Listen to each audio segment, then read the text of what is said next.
你有冇豬仔錢箱呢？如果東主喺自己嘅豬仔錢箱攞啲錢擺入去公司個錢箱度，呢個過程就係注資。而家公司咪多咗啲錢嚟做生意，例如入貨、請人、租辦公室，錢搵錢。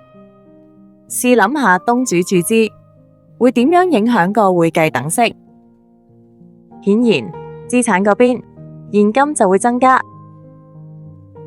而資金係來自東主，所以會增加資本，因此要借記現金賬，貸記資本賬。但係如果東主想攞返公司嘅錢嚟自己用，譬如買首飾俾太太，呢啲錢就唔係用嚟做生意，而係屬於私人用途。因此東主攞走公司嘅嘢嚟自己用，就叫做提用。提用賬就係用嚟專門記錄東主提用。可能你會問，咁點解唔直接喺資本賬扣減呢？試諗下，資本賬係用嚟記錄乜嘢交易？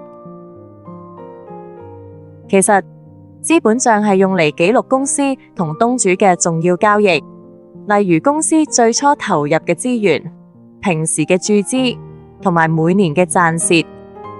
一般嚟講，東主攞走嘢，梗係好過成日注資啦。咁即係代表間公司經營得順暢，先有嘢攞得走。因此，順理成章，提用喺一年入面發生得好頻密。如果我哋將所有提用嘅交易直接借記資本賬，就會經常出現好多繁瑣嘅記錄，令到賬戶變得好亂。既然如此，不如每次東主攞走公司嘅嘢時，都係借記提用賬先。到咗年尾或者指定時間，我哋將提用嘅總額過賬到資本賬，咁樣資本賬就可以保持清晰，只記錄最重要嘅交易內容。希望呢個解釋幫到你更加明白資本同提用之間嘅關係。下次見。搞掂企會財，隨心學，隨心聽。